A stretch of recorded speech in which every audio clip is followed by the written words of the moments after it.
Hey guys, Michael Califf, author of A Very Broken System, Gang Stalking Episode 6.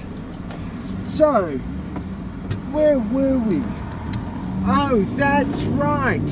So in the little gang stalking saga that created by, mostly through the Melbourne Drug Court, obviously the Victoria Police component of the Melbourne Drug Court, but there was plenty of times where I was getting harassed, where I was just getting up, going to work, not even doing drugs.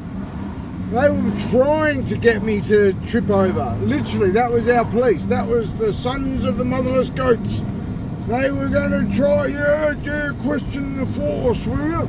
So in that gang stalking, what happened was this, was, in short, Melbourne Drug Court would abuse their powers badly to the point where they were weaponising a sex offence, literally, and they would use surveillance equipment to, at the end, I promise you, at the end it became just shameless, just like, oh well, he knows anyway. At the beginning, what they used to try to do was pretend like they would sex traffic a girl into the rooming house that I was forced to stay at. Then they would try and pretend she must have put the hack in my phone so they could sort of throw off. You know, oh, it wasn't us, we didn't do that, because they knew how illegal it was. But in the end, I kid you not, they just didn't even bother with any of that. They're just saying, bad luck. Because I bought that many phones, I literally went through probably about $12,000 worth of phones. Anyhow, and that's not exaggerating. Anyhow, in that, what happened, how I exposed their corruption is what I would do, I would call them every name under the sun, I promise you, but through the hacked phone, or basically when I'm on my own.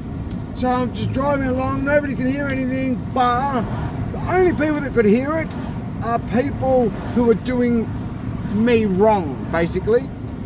So, and what they were trying, why Victoria Police and the system tried that, was to try to silence me, because I was talking about things like the Burke Street Mall incident, the Pusey incident, how he got harassed, how Gargus, the misuse of AI bot tech in prisons and out of prisons, leading to things like innocent people dying. So they orchestrated to try and turn my words against me and try and shut this guy up. And in that, they would use phone hacks or whatnot, expose my conversation, and then people would sort of talk what I'd said back to me, oh gee, that's meant to wig me out.